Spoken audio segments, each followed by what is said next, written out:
So hello friend, आज का जो टॉपिक है वो कमेंट बेस्ड क्वेश्चन के ऊपर है। तो कमेंट में ये पूछा गया था कि बॉयलर ट्यूब का जो लाइफ होता है वो कितना होता है। तो देखिए, आज का जो टॉपिक है वो इसी के ऊपर आधारित होगा कि बॉयलर का जो ट्यूब होता है उसका लाइफ जो होता है वो कितना होता है। ऐसे तो बॉयलर ट्यूब का जो लाइफ होता है उसका कोई एक निश्चित टाइम नहीं होता है। वो बहुत सारे फैक्टर के ऊपर डिपेंड होते हैं। इसलिए इस टॉपिक पे हम लोग डिस्कस करेंगे कि वो क्या क्या फैक्टर है जिसके ऊपर बॉयलर ट्यूब का जो लाइफ है वो डिपेंड होता है। यानी कि बॉयलर का ट्यूब कितने दिन तक चलेगा वो किस किस फैक्टर के ऊपर डिपेंड करेगा। ठीक है, तो वीडियो बहुत इंफॉर्मेटिव होगा, वीडियो के साथ बने रहें। और यदि आप इस चैनल पर नए हैं तो चैनल को सब्सक्राइब कर लें और बेल नोटिफिकेशन को ऑन कर लें ताकि इस टाइप की इंफॉर्मेटिव वीडियो आपको सबसे पहले मिले। तो चलिए बिना समय वीडियो करते हैं स्टार्ट। तो बॉयलर का ट्यूब लाइफ यानी कि जो बॉयलर का जो ट्यूब होता है उसका लाइफ जो होता है वो किस किस फैक्टर के ऊपर डिपेंड करेगा। ठीक है, उसको हम लोग देखेंगे। एक एवरेज के तौर पे बात करें तो एवरेज तौर पे देखिए कि 5 से लेके 7 साल तक, ठीक है, 7 साल तक आपका जो बॉयलर का ट्यूब जो जैसे नया लगता है तो ये इसका लाइफ माना जाता है। लेकिन ऐसा ये नहीं है कि ये 5 या 7 साल जो है वो चलेगा ही। ओके, क्योंकि मान लीजिए अगर सही से मेंटेनेंस नहीं नहीं हुआ, सही से ऑपरेशन नहीं हुआ, या बहुत सारे जो फैक्टर होते हैं वो अगर सही मेंटेन नहीं हुए तो ये 5 से 6 साल भी नहीं चलेंगे। ठीक है, ये सीधे आ जाएंगे 2 से 3 सालों में। ठीक है, इतना में ही ये जो है फ्रैक्चर होने लगेंगे, ट्यूब लीकेज होने लगेगा या ट्यूब डैमेज होने लगेंगे। ओके, और अगर यही चीज अगर अच्छे से मेंटेन किया जाए तो ये 5 से जो 7 साल मैंने लिखा है ये हो सकता है कि आपका 8 से 10 साल तक भी वेरी कर जाए। ठीक है, तो इसीलिए इसका एक निश्चित टाइम नहीं होता है कि ये इतना ही टाइम तक चलेगा। ओके, तो आपका क्या क्या फैक्टर के ऊपर डिपेंड करता है उसको हम लोग देखते हैं। तो जैसे पहला जो इंपॉर्टेंट चीज जो है वो है बॉयलर ट्यूब मटेरियल। उससे पहले एक बात हम लोग डिस्कस कर ले कि बॉयलर ट्यूब लाइफ जो होते हैं वो कई सारे फैक्टर के ऊपर डिपेंड करते हैं। ये जो मेन इंपॉर्टेंट फैक्टर है उसको मैंने लिखा है। अगर आपके दिमाग में कुछ और फैक्टर है तो कमेंट बॉक्स में बता सकते हैं। ओके, पहला जो फैक्टर है वो है बॉयलर ट्यूब मटेरियल। अब जैसे बॉयलर ट्यूब मटेरियल आप देखे होंगे कि अलग अलग जोन में टेम्परेचर के हिसाब से, प्रेशर के हिसाब से अलग अलग मटेरियल जो है वो यूज होता है। ठीक है, तो अगर मटेरियल अगर सही से यूज नहीं किया हो, ठीक है, हो सकता है कि कंपनी ने पोस्ट कटिंग की वजह से कुछ मटेरियल जहां पे जैसा लगाना चाहिए वहां नहीं लगाया हो, या कुछ कुछ गड़बड़ हो गया हो, तो उस केस में बॉयलर जो ट्यूब जो होता है वो एक निश्चित समय के बाद क्या होता है कि नए में तो वो सही चलता है, लेकिन क्या होगा निश्चित एक समय के बाद क्या होगा, जब हाई प्रेशर हाई टेम्परेचर जब वो झेलेगा तो वो फिर फेलियर की तरफ चला जाएगा। तो उसमें ट्यूब फेलियर होने के चांसेस जल्दी होते हैं। जो एक निश्चित टाइम पे चलना चाहिए वो नहीं चलता है। नेक्स्ट है कोल क्वालिटी।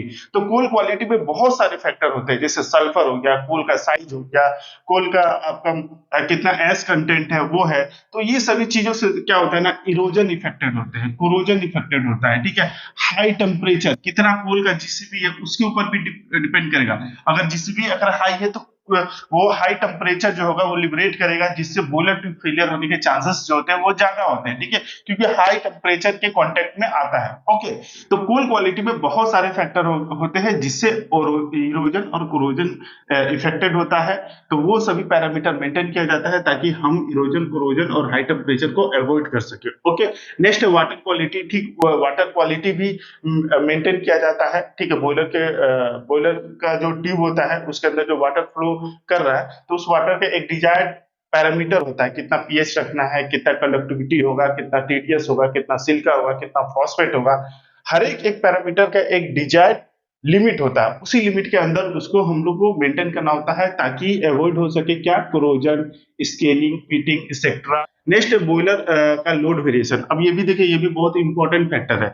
जैसे मान लीजिए कहीं कहीं पर आप देखेंगे कि बॉयलर का लोड जो होता है वो एक निश्चित लोड पे चलता रहता है। ठीक है, निश्चित लोड पे चलता रहेगा, सेम डिमांड होगा, तो उस टाइप के जो बॉयलर होते हैं उसका बॉयलर का ट्यूब का लाइफ जो होगा ना वो अच्छा होगा। ठीक है, लाइफ बरकरार रहेगी।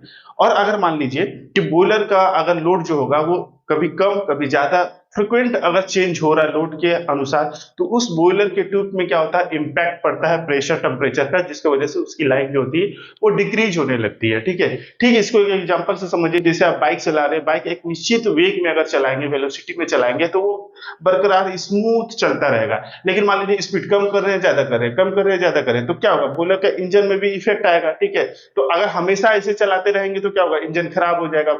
जो आपका इंजन ज्यादा समय तक चलना चाहिए था वो नहीं चलेगा, तो बाइक में भी मेंटेनेंस कॉस्ट जो है वो बढ़ेगी। ठीक उसी तरह हमारे बॉयलर में भी होता है, अगर लोड वेरिएशन ज्यादा करेंगे, बहुत ज्यादा अगर चेंजिंग करेंगे तो बॉयलर का ट्यूब लाइफ जो होगा वो डिक्रीज करेगा। अगर वही एक निश्चित वेरिएशन के साथ या लिमिट के साथ चले, ठीक है, बहुत ज्यादा वेरिएशन ना हो, तो उस केस में बॉयलर का ट्यूब लाइफ जो होता है वो इंक्रीज करता है। ओके, और उसमें बॉयलर का परफॉर्मेंस भी अच्छा होता है। नेक्स्ट है फ्लू गैस वेलोसिटी। तो फ्लू गैस वेलोसिटी या जो बॉयलर का जो ड्राफ्ट होता है, अगर वो ड्राफ्ट जो होता है वो with in the design limit होना चाहिए। अगर बहुत ज्यादा रखेंगे तो क्या होगा कि फ्लू गैस का वेलोसिटी होगा, फ्लू गैस में आपका जो एस पार्टिकल होते हैं वो ट्यूब के साथ इरोड करके जाएंगे, तो इरोजन अगर फिनोमेना बढ़ेगा तो क्या होगा कि वो ट्यूब को घिस घिस के क्या करेंगे, डैमेज करने का वहां पे खतरा बना रहेगा। नेक्स्ट है मेंटेनेंस। अगर पुअर मेंटेनेंस होगा, ठीक है, पुअर मेंटेनेंस होगा तो आपका बॉयलर का जो ट्यूब लाइफ जो होगा वो डिक्रीज करेगा। वहीं अगर एनुअल शटडाउन, जो एक बॉयलर को एक एनुअल शटडाउन लेना चाहिए, तो एक एनुअल शटडाउन लेना है, अगर आप नहीं लेते हैं, कंटिन्यू चलाते जाते हैं, तो उसमें भी बॉयलर का ट्यूब लाइफ जो होता है वो डिक्रीज करता है। एनुअल शटडाउन में ये सारी चीजें जो है चेक की जाती है कि बॉयलर का ट्यूब का क्या कंडीशन है, क्या उसकी थिकनेस है, कैसी उसकी कंडीशन है, हर एक चीज चेक करके उसको मेंटेनेंस किया जाता है, साथ में उसकी क्लीनिंग की जाती है ताकि उसका कंडीशन चेक किया जा सके। ठीक है, तो ये सारी चीजें अगर आप प्रॉपर नहीं करेंगे तो बॉयलर का ट्यूब लाइफ जो होता है वो ऑलरेडी डिक्रीज करेगा। नेक्स्ट है सूट डिपोजिशन। अगर सूट का जो फ्लू गैस में जो डस्ट पार्टिकल होते हैं उसको सूट बोलते हैं, तो सूट का अगर डिपोजिशन ट्यूब के ऊपर होगा तो ट्यूब क्या होगा, ओवर हीटेड होगा, और ओवर हीट होने की वजह से बॉयलर ट्यूब जो होगा वो फेलियर होगा या डैमेज होगा। तो ठीक है, इसलिए टाइम टू टाइम जो होता है वो सूट ब्लोइंग किया जाता है, और सूट ब्लोइंग भी है एक निश्चित टाइम पे ही किया जाता है। बहुत ज्यादा सूट ब्लोइंग करना भी हमारे बॉयलर ट्यूब के फेलियर का कारण बनता है। ओके, नेक्स्ट है इम्प्रॉपर रिफैक्टरी। ये भी देखिए बहुत इंपॉर्टेंट चीज है। रिफैक्टरी को आप देखेंगे ना, तो रिफैक्टरी आप देखेंगे बॉयलर में तो आपके कई जोन में लगे होते हैं। जिस जोन में आपका इरोजन फिनोमेना ज्यादा होता है उस केस में आपका रिफैक्टरी जो होगा वो वहां पे जरूर लगा होगा। ठीक है, और इसको बहुत ही अच्छे से लगाया जाता है, प्रॉपर इसके लिए ऑथराइज जो पार्टनर होते हैं वो लगाते हैं। ठीक है, इसके लिए जो सॉकिंग टाइम जो होता है वो दिया जाता है ताकि रिफैक्टरी अच्छे से वहां पे पैच हो सके, ठीक है, अच्छे से सेट हो सके।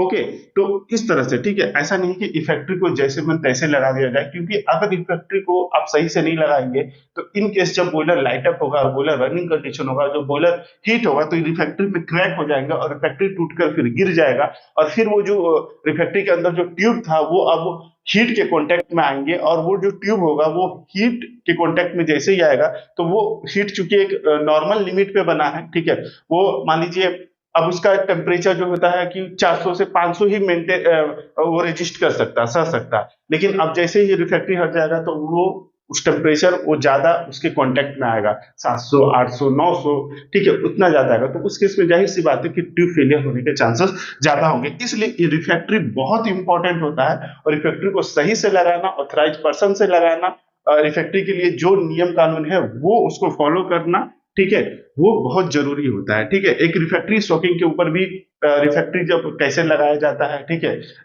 रिफैक्टरी ड्राई आउट क्या होता है, इसके लेकर एक हम लोग एक सेपरेट वीडियो में डिस्कस करेंगे पूरा रिफैक्टरी से ऊपर। ओके, तो वो वीडियो आप लोगों को चाहिए कि नहीं, कमेंट बॉक्स में जरूर बताइएगा, और कमेंट बॉक्स में ये भी बताइएगा कि जब आपके बॉयलर में रिफैक्टरी डैमेज होता है तो रिफैक्टरी आप लोग कैसे लगाते हैं। ओके, नेक्स्ट है बॉयलर स्टार्वेशन ड्यूरिंग इमरजेंसी। अब जैसा कि जानते हैं कि पावर प्लांट में अक्सर जो होती है वो एक इमरजेंसी आती है, जैसे ब्लैकआउट हो जाए या कोई किसी भी कारण से बॉयलर ट्रिप हो जाए, तो उस केस में क्या होता है कि जो बॉयलर का जो ट्यूब होता है वो वाटर से खाली होने का खतरा रहता है। ठीक है, तो वाटर से अगर खाली होगा, जैसे मान लीजिए ये ड्रम हो गया, ठीक है, और नीचे में ट्यूब हो गया, ये अंदर में फर्नेस हो गया।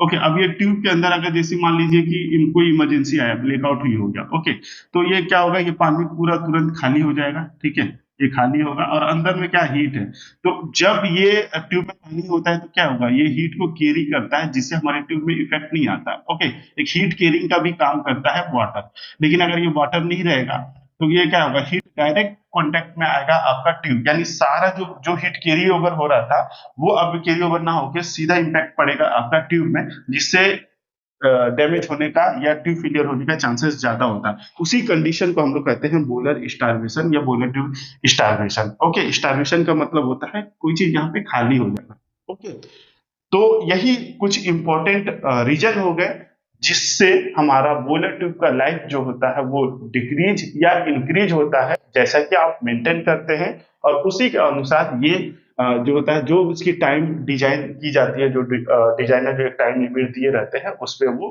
डिपेंड करता है उतना दिन चलता है। इसीलिए इन सभी चीजों को, सभी पैरामीटर को, चाहे वो ऑपरेशन से रिलेटेड हो, मेंटेनेंस से रिलेटेड हो, चाहे फ्यूल से रिलेटेड हो, ट्यूब मटेरियल से रिलेटेड हो, सारी चीजों को मेंटेन करना काफी जरूरी होता है। अगर सारी चीजें अच्छे से मेंटेन होता है तो आराम से आपका 8 से 10 साल आपका जो ट्यूब लाइफ होता है वो चलता है। ओके, बाकी कमेंट बॉक्स में बताइएगा कि आपके बॉयलर का जो ट्यूब लाइफ है या बॉयलर ट्यूब जो डैमेज होता है वो लगभग कितने दिन में हो जाता है। ठीक है, यानी कि बॉयलर ट्यूब जो होता है वो कितने दिन में आपका लीकेज हो जाता है। ओके, आप बताइएगा। ओके, कमेंट बॉक्स में। बाकी वीडियो कैसा लगा कमेंट बॉक्स में जरूर बताएं। वीडियो इन्फॉर्मेटिव लगा तो प्लीज वीडियो को लाइक जरूर करें और ऐसे इन्फॉर्मेटिव वीडियो के लिए चैनल को सब्सक्राइब कर ले। मिलेंगे नेक्स्ट वीडियो में, तब तक के लिए जय हिंद।